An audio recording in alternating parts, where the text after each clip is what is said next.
जय हिंद दोस्तों, बहुत बहुत स्वागत है आप सभी का नॉलेज विला के ऑफिशियल यूट्यूब चैनल में। दोस्तों 5 मई 2023 का ये हम आप लोगों के लिए करंट अफेयर्स लेकर के आए हैं। इसमें दोस्तों हम लोग बहुत ही महत्वपूर्ण प्रश्नों के बारे में समझने की कोशिश करेंगे दोस्तों, और इसके अलावा उसका बहुत सारा डिटेल है। तो दोस्तों आप लोगों को कॉपी और पेन लेकर के बैठ जाना है और आधे घंटे तक के लिए आपको प्रॉपर रूप से तैयार रहना है। इन आने वाले आधे घंटे में हम लोग बहुत सारे क्वेश्चंस और उसके आंसर और उसके डिटेल के बारे में, देश दुनिया की महत्वपूर्ण खबरों के बारे में हम लोग यहाँ पर समझेंगे। दोस्तों ये हमारा ऑनलाइन ऑफलाइन संस्थान जो है, ये इसका आप एड्रेस यहाँ पर देख सकते हैं दोस्तों। और यदि आप आसपास रहने वाले हैं तो आप यहाँ पर ऑफलाइन संस्थान में भी कांटेक्ट कर सकते हैं। यहाँ पर हमारे न्यू बैचेस जो हैं प्रारंभ हो गए हैं। तो चलिए दोस्तों हम प्रारंभ करते हैं। आज का पहला प्रश्न देखिए दोस्तों, आज का पहला प्रश्न है, भारत की पहली महिला न्यायाधीश कौन थी जिनकी हाल ही में मित्रों, हाल ही में 4 मई 2023 को जयंती मनाई गई है। भारत की पहली महिला न्यायाधीश वो कौन थी, ये आपको यहां पर बताना है। दोस्तों ये महिलाओं के लिए दोस्तों बहुत ही सम्मान की बात है कि काफी साल पहले दोस्तों 1905 में इनका जो जन्म हुआ था, केरल के त्रावणकोर से संबंधित हैं न्यायमूर्ति अन्ना चांडी। ये भारत की पहली महिला न्यायाधीश रही हैं दोस्तों। इन्होंने एक कीर्ति स्थापित किया न्याय के क्षेत्र में। न्यायमूर्ति अन्ना चांडी दोस्तों भारत की पहली महिला न्यायाधीश बनी दोस्तों। ये केरल के त्रावणकोर से संबंधित हैं। इनके बारे में दोस्तों आपको पढ़ना है, ये जानकारी आपको हासिल करनी है। देखिए उच्च न्यायालय की न्यायाधीश बनने वाली पहली भारतीय महिला है। पहली दोस्तों यहां पर ये भारतीय है, पहली भारतीय महिला है भारत की न्यायाधीश बनने वाली, उच्च न्यायालय की यानी कि हाई कोर्ट की न्यायाधीश बनने वाली पहली भारतीय महिला है। अच्छा, इनका जन्म 1905 में मित्रों त्रावणकोर जो कि केरल में आता था दोस्तों, वहां पर इनका जन्म हुआ था 1905 में। 1905 में आपका बंगाल विभाजन हुआ था, ये आपको पैरेलल घटना याद रखनी है। अच्छा, लॉ की डिग्री हासिल करने वाली केरल की प्रथम महिला है दोस्तों 1926 में। इन्होंने दोस्तों 1926 में लॉ की डिग्री हासिल की, और ये लॉ की डिग्री हासिल करने वाली जो है केरल की पहली महिला बन गई थी। ये बात मित्रों आपको यहां पर याद रखना है। अच्छा, 1937 में जिला न्यायालय में दोस्तों, जिला न्यायालय यहां पर लिखेंगे, न्यायालय में, जिला न्यायालय में मुंसिफ के पद पर इन्हें रखा गया। मुंसिफ के पद पर ये नियुक्त हुई थी दोस्तों केरल के हाई कोर्ट में, केरल के जिला न्यायालय में, है ना। मुंसिफ मतलब दोस्तों जो दीवानी मामलों से संबंधित होते हैं, सिविल मामलों से संबंधित होते हैं, वो पद कहलाता है आपका मुंसिफ का पद। तो दोस्तों ये 1937 में मुंसिफ के पद पर नियुक्त हुई थी। और इसके अलावा दोस्तों 1959 में 1959 में मित्रों हाई कोर्ट की ये न्यायाधीश बनी थी, केरल हाई कोर्ट की न्यायाधीश बनी थी। ये बात भी मित्रों जो है आपको याद रखना है। केरल हाई कोर्ट की न्यायाधीश बनी थी 1959 में। और इसके अलावा दोस्तों 1996 में 1996 में इनका निधन हो गया था दोस्तों, ये बात भी याद रखनी है। अच्छा, श्रीमती एक पत्रिका का नाम है दोस्तों। श्रीमती ये कोई महिला का नाम नहीं है कि महिलाओं के नाम से पहले जो श्रीमती लगाए हम यहाँ पर, ये पत्रिका का नाम है। इस पत्रिका का दोस्तों इन्होंने संपादक किया था, ये संपादक थी इस पत्रिका के। और इस पत्रिका की स्थापना भी दोस्तों इन्हीं के द्वारा यहाँ पर की गई थी, न्यायमूर्ति अन्ना चांडी के द्वारा। क्लियर। अच्छा, महिलाओं हेतु नौकरियों में कोटा की मांग जो है दोस्तों, ये इनके द्वारा सबसे पहले की गई थी कि जो महिलाएं हैं उनको नौकरियों में आरक्षण, उनका एक स्पेशल कोटा रखा जाए नौकरियों के लिए। तो ये मांग इन्होंने सबसे पहले मित्रों यहाँ पर रखी थी। आप दोस्तों उस समय की सिचुएशन देख सकते हैं, भारत में महिलाओं की कितनी ज्यादा स्थिति दयनीय थी। शिक्षा के क्षेत्र में हो, चाहे दोस्तों समाज में हो, चाहे वो राजनीति के क्षेत्र में हो, महिलाओं की स्थिति बहुत ही गिरी हुई थी। और इस ऐसे समय पर मित्रों यहाँ पर ये जो न्यायमूर्ति अन्ना चांडी थी, ये क्या करके ये लॉ की डिग्री हासिल करने वाली केरल की पहली महिला बनी, और दोस्तों पहली महिला न्यायाधीश भारत की ये बनी थी। तो दोस्तों इसलिए इनके बारे में आपको काफी सारी जानकारी रखनी है। चलिए देखते हैं, यहाँ पर हाई कोर्ट की बात आई है तो हाई कोर्ट के बारे में बातें कुछ करेंगे। और इसके अलावा दोस्तों सुप्रीम कोर्ट के कुछ महत्वपूर्ण प्रावधानों के बारे में हम लोग यहाँ पर समझने की कोशिश करेंगे। देखिए दोस्तों सुप्रीम कोर्ट के बारे में कुछ बातें आप लोग समझ लीजिए जो इंस्टेंट एग्जाम में पूछ ली जाती हैं। देखिए दोस्तों सुप्रीम कोर्ट में हमारे वर्तमान में 33+1 33 न्यायाधीश और एक मुख्य न्यायाधीश को मिलाकर के कुल कितने सदस्य हैं, यहाँ पर 34 सदस्य हैं। 34 न्यायाधीश से मिलकर के हमारा सुप्रीम कोर्ट बना है। अच्छा, सुप्रीम कोर्ट का वर्णन दोस्तों आर्टिकल 124 से लेकर के 147 तक में किया गया है। सुप्रीम कोर्ट का वर्णन अनुच्छेद 124 से लेकर के 147 तक में किया गया है मित्रों, ये बात भी आपको जो है याद रखनी है। अच्छा, ये संविधान के कौन से भाग में आता है सुप्रीम कोर्ट? आपका उच्चतम न्यायालय जिसको कहते हैं, ये संविधान के भाग 5 में आता है मित्रों, ये बात भी आपको यहाँ पर याद रखनी है, संविधान के भाग 5 में आता है। सुप्रीम कोर्ट के जो न्यायाधीश होते हैं दोस्तों, इनका कार्यकाल 65 वर्ष होता है, 65 वर्ष होता है इनका कार्यकाल, और उससे पहले दोस्तों इनको नहीं निकाला जा सकता है, और इनको निकालने की एक पूरी प्रक्रिया होती है दोस्तों। इस तरह से बिना किसी कारण के इनको ऐसे नहीं निकाला जाता है, बहुत ही लंबी इसकी प्रोसेस होती है, कभी हम आपको इसके बारे में चर्चा करेंगे। अच्छा, आर्टिकल 32 दोस्तों ये बहुत महत्वपूर्ण है दोस्तों, मौलिक अधिकारों का संवैधानिक उपचारों का अधिकार कहलाता है, और इस आर्टिकल 32 के तहत दोस्तों यदि मौलिक अधिकारों का किसी व्यक्ति के हनन होता है तो ऐसी कंडीशन में आर्टिकल 32 के तहत दोस्तों जो आपका सुप्रीम कोर्ट होता है वो 5 क्या करता है, रिट जारी करता है, 5 रिट को जारी करता है आपका कौन, सुप्रीम कोर्ट। क्लियर, इतनी बातें आपको दोस्तों सुप्रीम कोर्ट के बारे में याद रखनी है। अच्छा, यहां पर हमने सुप्रीम कोर्ट के बारे में बातें की हैं, तो अब हम कुछ बातें हाई कोर्ट के बारे में भी कॉमन बातें याद रखेंगे। अच्छा, जो हाई कोर्ट है दोस्तों, हाई कोर्ट का वर्णन कौन से अनुच्छेद में है,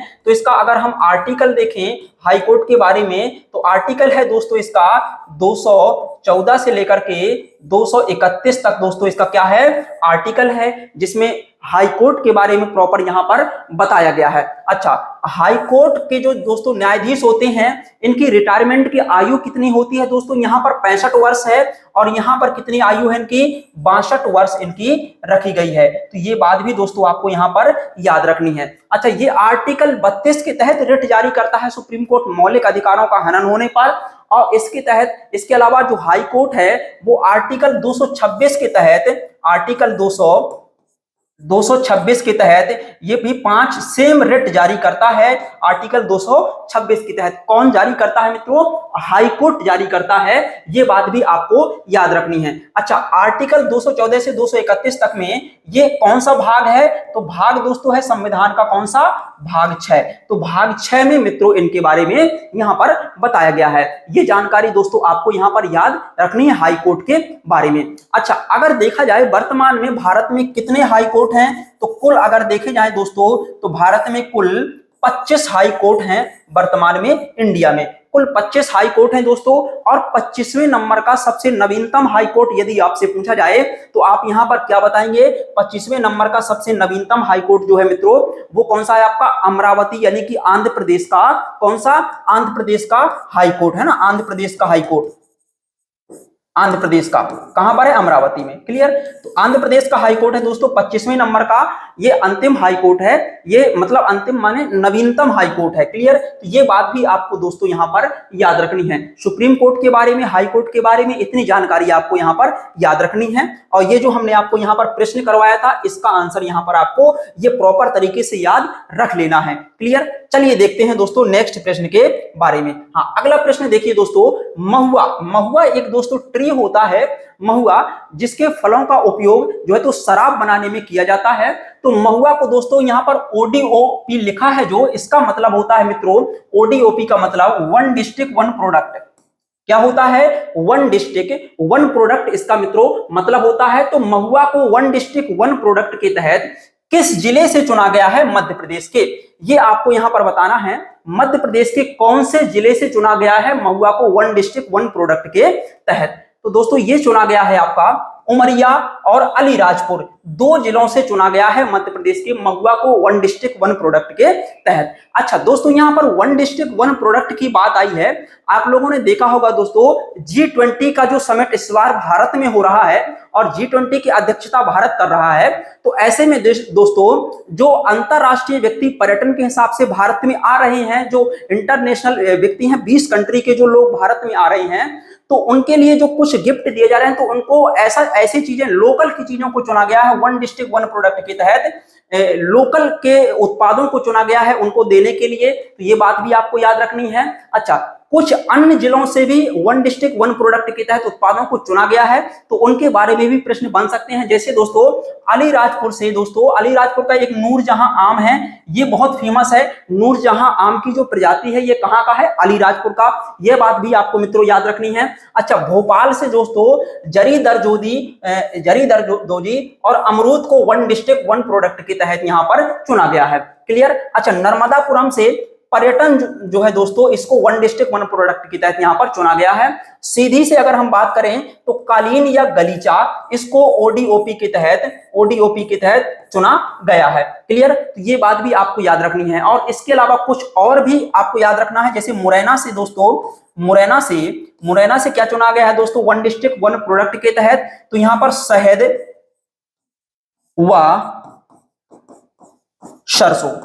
शहद व सरसों को मित्रों वन डिस्ट्रिक्ट वन प्रोडक्ट के तहत मुरैना से चुना गया है। और इसके अलावा दोस्तों शिवपुरी से अगर बात की जाए, शिवपुरी से क्या चुना गया है वन डिस्ट्रिक्ट वन प्रोडक्ट के तहत? तो यहां से कोटी या जैकेट, इसको वन डिस्ट्रिक्ट वन प्रोडक्ट के तहत यहां से चुना गया है। तो दोस्तों ये बातें भी आपको यहां पर याद रखनी है। मुरैना से शहद और सरसों को वन डिस्ट्रिक्ट वन प्रोडक्ट के तहत यहां पर चुना गया है। अच्छा, अभी हाल ही में मित्रों मुरैना की जो गजक है दोस्तों, इस गजक को दोस्तों वन डिस्ट्रिक्ट वन प्रोडक्ट के तहत जो है चुना गया है। ये बात भी आपको याद रखनी है। मुरैना की जो गजक है इसको जीआई टैग इसको दिया गया है। मुरैना की गजक को क्या जीआई टैग इसको यहां पर दिया गया है, किसको? गजक को।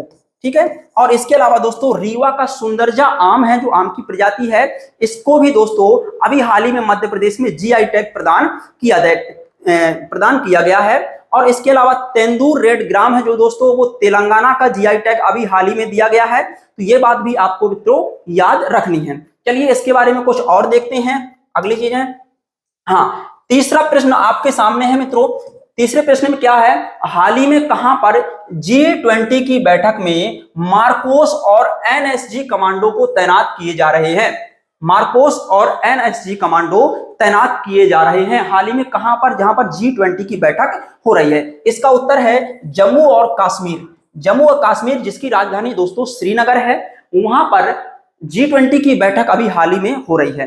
अब इस घटना को थोड़ा सा हम डिटेल के साथ में समझने की पहले कोशिश करते हैं। जो जम्मू और कश्मीर है दोस्तों, इसको देखिए पहले।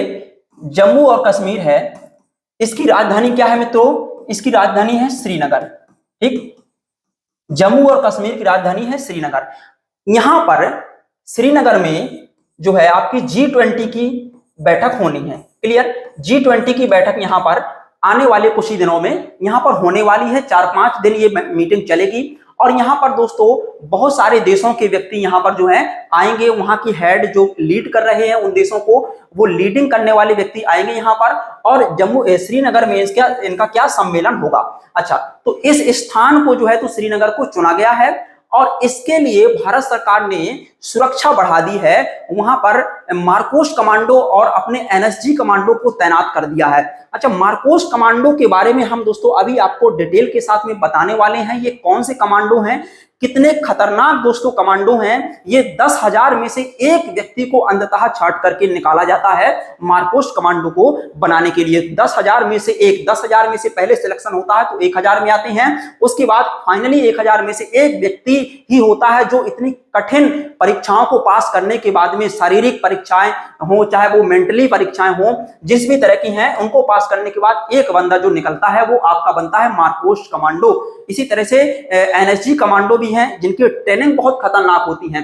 तो इन लोगों को यहां पर तैनात किया गया है। क्यों? क्योंकि दोस्तों हाल ही में पाकिस्तान ने इसके बारे में जो बयान जारी किए हैं, पाकिस्तान ने इसके बारे में क्या कहा है कि चूंकि जम्मू कश्मीर जो है यह एक विवादित भूमि है और ऐसे विवादित भूमि को भारत G20 के मंच के रूप में यूज कर रहा है, तो इसलिए दोस्तों यहां पर काफी सारा खतरा है कि कोई आतंकी हमला ना हो जाए। ऐसे में हमारी अंतरराष्ट्रीय जो है छवि बहुत ज्यादा खराब होगी। इसलिए दोस्तों भारत ने सुरक्षा को यहां पर बढ़ा दिया है और एनएसजी कमांडो, मार्कोस कमांडो को यहां पर क्या किया है, तैनात किया है। ये बात भी मित्रों आपको याद रखनी है। क्लियर? अब चलिए यहां पर आते हैं हम लोग प्रश्न पर।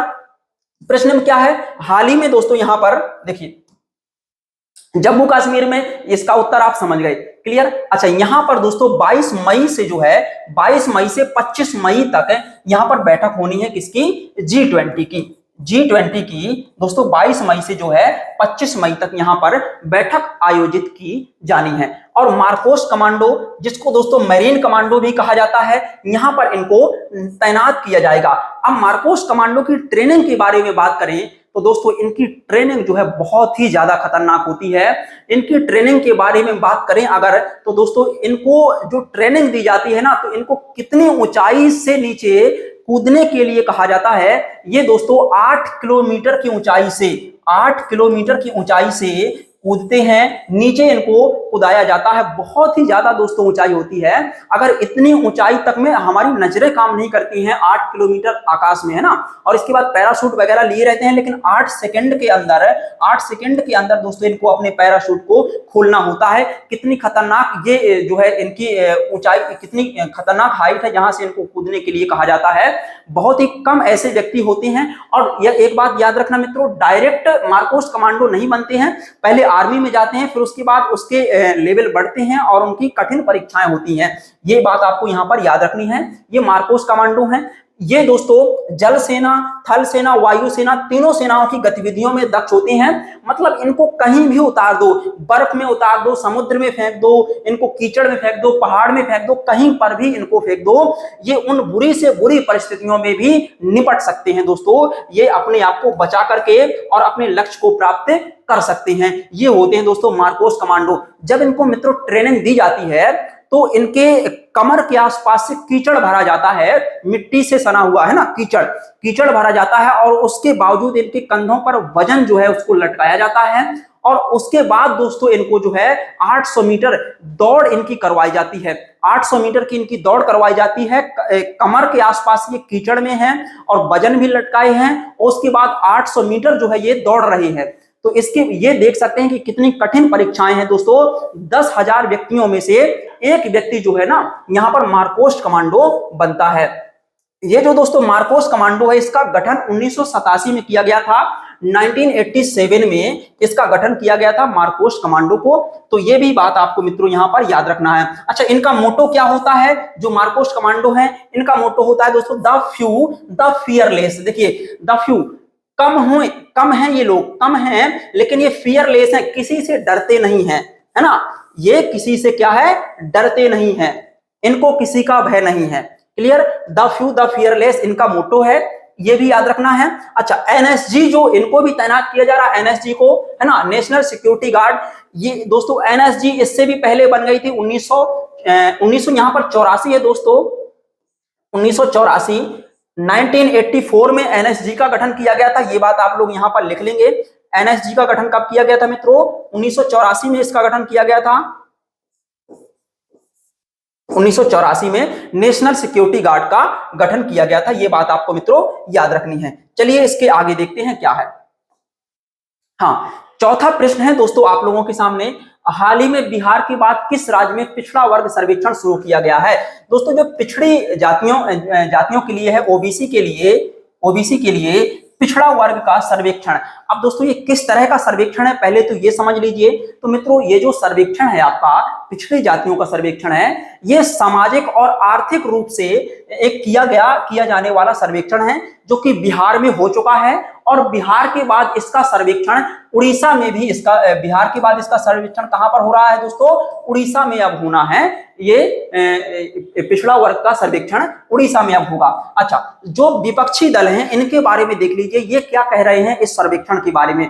तो दोस्तों विपक्षी दल कह रहे हैं कि जो सरकार ये पिछड़ा वर्ग का सामाजिक और आर्थिक रूप से ये सर्वेक्षण करा रही है, इनका उद्देश्य ये है कि आने वाले चुनावों में ये क्या करेंगे, पिछड़ा वर्ग के लोगों का वोट प्राप्त करने के लिए ये सारे काम कर रहे हैं, उनका आर्थिक सर्वेक्षण और सामाजिक सर्वेक्षण करवा रहे हैं। तो ये इस तरह से जो आपका अपोजिशन पार्टियां हैं वो इन सरकारों की बुराई कर रही हैं, सरकार की इस कार्य की। तो ये बात भी, हाँ, लेकिन आप देख सकते हैं दोस्तों कोरोना काल के बाद से जिस तरह से सामाजिक और आर्थिक दशा लोगों की खराब हुई है, उस स्थिति को देखते हुए सरकार जो है क्या करवा रही है, सामाजिक और आर्थिक सर्वेक्षण करवा रही है पिछड़ा वर्ग के लोगों के लिए। क्लियर? तो ये उड़ीसा में अब होना है, बिहार में सफलतापूर्वक यह हो चुका है। क्लियर? तो ये पूछा जा सकता है आपसे, इसका उत्तर क्या है? उड़ीसा।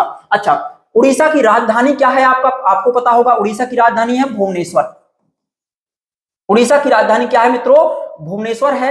आपको बताएं जो 2023 का दोस्तों हॉकी वर्ल्ड कप हुआ, ये कहां पर हुआ? उड़ीसा में हुआ। हॉकी वर्ल्ड कप 2023 का ये कहां पर हुआ दोस्तों? उड़ीसा के भुवनेश्वर में हुआ। और इसके अलावा दोस्तों उड़ीसा में एक दोस्तों स्टेडियम है, और उस स्टेडियम का नाम बताइए आप लोग क्या रखा गया है दोस्तों? बिरसा मुंडा स्टेडियम। बिरसा मुंडा स्टेडियम इसका नाम रखा गया है, यहां पर दोस्तों आयोजित कराया गया। अच्छा, हॉकी वर्ल्ड, इसमें हम बिना ही लिखे आपसे कुछ क्वेश्चन पुट करेंगे, क्योंकि हम ये चीजें पढ़ा चुके हैं। आप बताइए, जो हॉकी वर्ल्ड कप 2023 है, इसका विजेता कंट्री कौन था? दोस्तों इसका विजेता कंट्री जर्मनी था, जो कि गोल्ड मेडल प्राप्त किया। और उप विजेता कंट्री इसका कौन था दोस्तों? ये आपको कमेंट में बताना है। उप विजेता कौन था इसका, ये कमेंट में बताना है। विजेता कंट्री कौन था इसका? विजेता कंट्री कौन था और उप विजेता कंट्री कौन था? अभी हमने जस्ट बताया है। तो ये आपको जर्मनी विजेता और उप विजेता आपको क्या कमेंट में बताना है। अच्छा, यहां पर बेल्जियम तीसरे नंबर पर आया दोस्तों। बेल्जियम तीसरे नंबर पर आया, जिसको कि कौन सा कांस्य पदक प्राप्त हुआ था। कांस्य पदक प्राप्त हुआ था, ये बात भी आपको याद रखनी है। भारत ने सिर्फ एक बार हॉकी का वर्ल्ड कप जीता है 1975 में, और पाकिस्तान अभी तक 4 बार हॉकी वर्ल्ड कप जीत चुका है ना। सबसे ज्यादा बार अगर हॉकी वर्ल्ड कप किसी ने जीता है तो वो कौन है? पाकिस्तान। इसके अलावा भारत ने पहला हॉकी में गोल्ड मेडल जो प्राप्त किया वो 1928 में प्राप्त किया, और अंतिम गोल्ड मेडल हॉकी में जो भारत ने प्राप्त किया वो 1980 में प्राप्त किया। ये बात भी आपको मित्रों याद रखनी है। क्लियर? तो hockey world cup 2023 Birsa Munda stadium Orissa के, और इसके अलावा भुवनेश्वर में इसका आयोजन किया गया। इसका विजेता कंट्री जर्मनी रहा है। क्लियर? इतनी बात आपको यहां पर याद रखनी है। अच्छा, नाम दोस्तों जो है उड़ीसा का नाम अगर हम बताएं, ये सारी जानकारी जो है ये किसके बारे में चल रही है? उड़ीसा के बारे में। राजधानी क्या है? भुवनेश्वर। भुवनेश्वर के बारे में थोड़ा सा अभी जो करंट चीजें थी वो बताएं। नाम देख लीजिए, उड़ीसा हम इसको कहते हैं, लेकिन इसका एक्चुअल में नाम क्या है दोस्तों? ओडिशा। ओडिशा, इसका क्या नाम है? ओडिशा। और यह नाम दोस्तों 2011 में उड़ीसा का रखा गया था। यह बात भी आपको याद रखनी है। अच्छा, उड़ीसा में एक फेमस मंदिर है दोस्तों। कौन सा मंदिर है? उड़ीसा में एक फेमस मंदिर है, उस मंदिर का नाम है मित्रों कोणार्क मंदिर। कोणार्क मंदिर के बारे में, सूर्य मंदिर जिसको कहते हैं, इसके बारे में आपको जानकारी यहां पर होनी चाहिए। देखिए, कोणार्क मंदिर, इसके बारे में हम आपको यहां पर बताएंगे।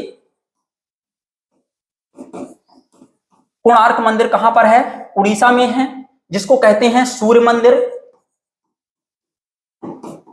सूर्य मंदिर। और दोस्तों सूर्य मंदिर इसलिए कहते हैं दोस्तों, क्योंकि ये जो मंदिर है, और मंदिर के अंदर गर्भगृह है जो, और जहां पर पूजा होती है भगवान की, वहां पर सबसे पहले जो सूर्य की किरण है उस जगह पर पहुंचती है। इसलिए इसको क्या कहते हैं? सूर्य मंदिर कहते हैं, जो कि उड़ीसा में है। अच्छा, इसको दोस्तों ब्लैक पैगोडा कहा जाता है। इस कोणार्क के सूर्य मंदिर को क्या कहा जाता है? Black pagoda.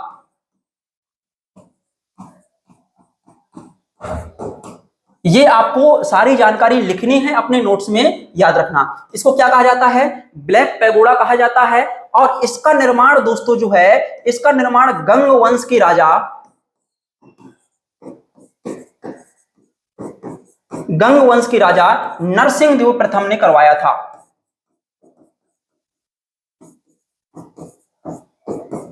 नरसिंह देव प्रथम के द्वारा करवाया गया था। इसको क्या कहा जाता है? ब्लैक पैगोडा कहा जाता है। ये बात भी दोस्तों आपको याद रखनी है। अच्छा, पैगोडा शब्द से हमें एक चीज और याद आ रही है।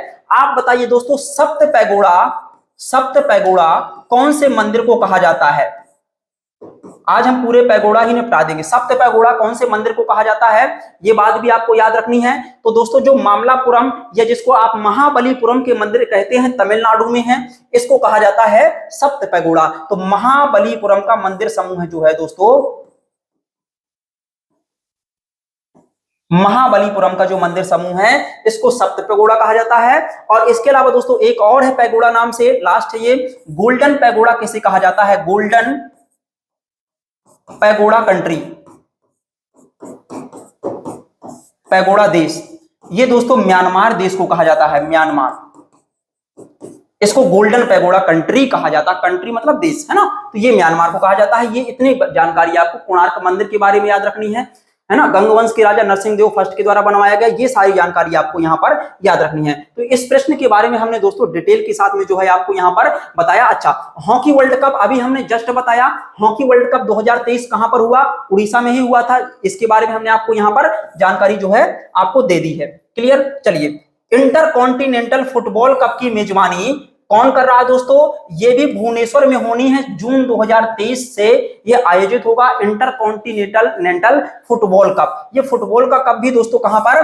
भुवनेश्वर में होना है। जून 2023 में ये शुरू होगा। क्लियर? ये बात भी आपको यहां पर याद रखनी है। चलिए इसके आगे देखते हैं। हाँ, लास्ट प्रश्न है दोस्तों आपका 5वां, इसके बारे में है। ये इंपॉर्टेंट प्रश्न है, इसको आप इंपॉर्टेंट की कैटेगरी में रखेंगे।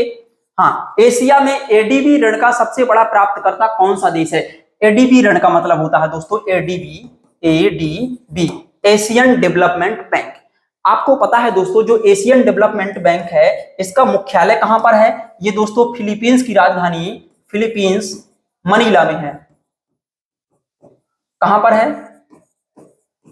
मनीला में है। क्लियर? ये बात आपको याद रखनी है। अच्छा, फिलीपींस में अंतरराष्ट्रीय चावल अनुसंधान भी है, ये बात भी याद रखनी है। अगर राष्ट्रीय चावल अनुसंधान पूछा जाए तो वो आपका उड़ीसा की कटक में है, ये बात भी आपको याद रखनी है। और अगर मध्य प्रदेश का राजकीय चावल अनुसंधान केंद्र पूछा जाए तो वो आपका बड़वानी में है। तो मध्य प्रदेश का राजकीय चावल अनुसंधान केंद्र बड़वानी में, राष्ट्रीय चावल अनुसंधान केंद्र उड़ीसा के कटक में, और अंतरराष्ट्रीय चावल अनुसंधान केंद्र फिलीपींस में है। और एशियन डेवलपमेंट बैंक का मुख्यालय कहां पर है? ये भी फिलीपींस की राजधानी मनीला में है। फिलीपींस की राजधानी ये मनीला में है। क्लियर? तो ये है दोस्तों एशियन डेवलपमेंट बैंक। तो एशियन डेवलपमेंट बैंक का काम क्या है? ऋण देना। देशों को ये क्या करता है? ऋण देता है विकास करने के लिए। तो इस ऋण का सबसे बड़ा प्राप्तकर्ता देश कौन सा है? तो वो पाकिस्तान है दोस्तों। पाकिस्तान के बारे में याद रखना, कहीं पर भी जाता है तो वो हमेशा हाथ फैला करके भीख ही मांगता है, भैया हमें पैसे दो। तो हम इस मीटिंग में, इसीलिए हमारा उद्देश्य था आने का यहाँ पर पैसा लेना। क्लियर? कितना डॉलर? 5.58 बिलियन डॉलर जो है इसको यहां से प्राप्त हुए हैं एशियन डेवलपमेंट से। सबसे बड़ा ऋण प्राप्तकर्ता देश है पाकिस्तान। भाई हाथ ही फैलाना काम है तो स्वाभाविक है कि इसको ऋण तो ज्यादा मिलेगा। एशियन डेवलपमेंट बैंक के बारे में, इसकी स्थापना दोस्तों, इसकी स्थापना जो है यहाँ पर 1966 में की गई थी। एशियन डेवलपमेंट बैंक की स्थापना 1966 में की गई थी। मुख्यालय कहां पर है दोस्तों? मनीला। ये राजधानी है कहां की? फिलीपींस की राजधानी है। ये बात भी याद रखना है। इसमें सदस्य कितने हैं दोस्तों? 68 देश इसमें दोस्तों सदस्य हैं। कुछ सदस्य इसके एशिया के हैं और कुछ इसके एशिया से बाहर के हैं। और इसका काम क्या है दोस्तों? ऋण को देना। तो ये हमने आपको यहां पर बात बताई, इसका कार्य क्या है? ऋण देना। ये बातें आपको, अच्छा 2022 में 40 देशों के लिए दोस्तों इसने ऋण निकाला था। 2022 में 40 देशों को इसने ऋण दिया था। और कितना ऋण टोटल दिया था 40 देशों को मिलाकर के? 31.8 बिलियन डॉलर यहां पर ये 2022 में ऋण दिया गया था। 31.8 बिलियन डॉलर। ये बात भी मित्रों आपको जो है याद रखनी है। क्लियर? तो ये सारी बातें एशियन डेवलपमेंट बैंक से संबंधित याद रखनी है। सबसे बड़ा ऋण प्राप्त करने वाला इसका देश पाकिस्तान है। ये बात भी मित्रों आपको यहां पर याद रखनी है। अच्छा, ब्रिक्स के बारे में थोड़ा सा और देख लीजिए, है ना। ब्रिक्स, देखिए ब्रिक्स में कौन से कितने देश आते हैं दोस्तों? ब्रिक्स में यहां पर 5 देशों का एक समूह है दोस्तों, ब्रिक्स, BRICS। देखिए ब्राजील है यहां पर, रूस है यहां पर, क्लियर, और इंडिया है यहां पर, चाइना है यहां पर, और इसके अलावा साउथ अफ्रीका है। इतने देश हैं दोस्तों यहां पर ब्रिक्स के सदस्य हैं। क्लियर? अच्छा, न्यू डेवलपमेंट बैंक का नया सदस्य कौन सा बना है दोस्तों? एक न्यू डेवलपमेंट बैंक है, इसका नया सदस्य जो है दोस्तों मिस्र बना है। ये मिस्र जो है इसको इजिप्ट भी कहा जाता है। मिस्र को क्या कहते हैं? इजिप्ट। इसको इजिप्ट भी कहा जाता है। ये बात भी आपको याद रखनी है। और इसके अलावा दोस्तों न्यू डेवलपमेंट बैंक के नए अध्यक्ष दोस्तों कौन है? डिल्मा रोसेफ। कौन है दोस्तों? डिल्मा रोसेफ इसके नए अध्यक्ष हैं। ये बात भी आपको मित्रों याद रखनी है। और लास्ट है दोस्तों आपका यहां पर विश्व बैंक के नए अध्यक्ष कौन है? अजय बंगा दोस्तों इसके नए अध्यक्ष बने हैं दोस्तों विश्व बैंक के। ये कुछ समय पहले दोस्तों ये मास्टर कार्ड के अध्यक्ष हुआ करते थे। किसके हेड थे? मास्टर कार्ड के अध्यक्ष थे, है ना। ये जो मास्टर कार्ड कंपनी है ना। और अजय बंगा ये अभी दोस्तों 2 जून से इनका कार्यकाल चालू हो जाएगा। 2 जून से 2023 से इनका कार्यकाल चालू हो जाएगा। किनका? अजय बंगा का। और एक बात याद रखना है दोस्तों, भारतीय मूल के हैं ये, भारतीय मूल के हैं ये, है ना, भारतीय मूल के यूएसए में रहने वाले हैं, अमेरिकी हैं, भारतीय मूल के अमेरिकी हैं। ये बात भी आपको अजय बंगा के बारे में याद रखनी है। इनको दोस्तों जो बाइडेन है, जो वहां के राष्ट्रपति, उन्होंने इनको नियुक्त कर दिया है अजय बंगा को विश्व बैंक के नए अध्यक्ष के रूप में। विश्व बैंक की स्थापना दोस्तों 1944 में स्टार्ट हुई, 1945 से इसने कार्य करना प्रारंभ कर दिया विश्व बैंक ने। और इसके साथ साथ में आईएमएफ की स्थापना हुई थी, आईएमएफ की स्थापना हुई थी। और आईएमएफ और वर्ल्ड बैंक को ब्रेटन वुड्स ट्विंस कहा जाता है, क्योंकि ब्रेटन वुड्स ट्विंस योजना के तहत जो है, ब्रेटन वुड्स योजना के तहत इनकी स्थापना की गई थी। ये बात भी आपको मित्रों याद रखनी है। तो यहां पर दोस्तों हमने जो है 5 प्रश्न के बारे में डिटेल से बात की है दोस्तों। यदि दोस्तों वीडियो पसंद आए तो वीडियो को लाइक करें और चैनल को सब्सक्राइब करें दोस्तों। Knowledge villa official YouTube channel है दोस्तों, यहाँ पर आप सभी प्रकार के एजुकेशन से रिलेटेड मटेरियल प्राप्त कर सकते हैं दोस्तों। आने वाले दिनों में हमारे सभी कोर सब्जेक्ट जो हैं, जैसे आपका एमपीजीके है, आपका ज्योग्राफी है आपका, और इसके अलावा एमपीपीएससी से संबंधित जितने भी जीएस के सब्जेक्ट हैं, मॉडर्न हिस्ट्री से लेकर के जितने भी पीएससी के सिलेबस में आने वाले सब्जेक्ट हैं, सभी विषयों पर हम यहाँ पर वीडियो लेक्चर लेकर के फ्री ऑफ कॉस्ट आपके लिए लेकर के आने वाले हैं। तो दोस्तों इसके लिए हमारे चैनल को सब्सक्राइब करें ताकि नोटिफिकेशन आपके पास जल्द से जल्द पहुंच जाए। तो चलिए दोस्तों मिलते हैं नेक्स्ट वीडियो में, तब तक के लिए आप सभी को जय हिंद।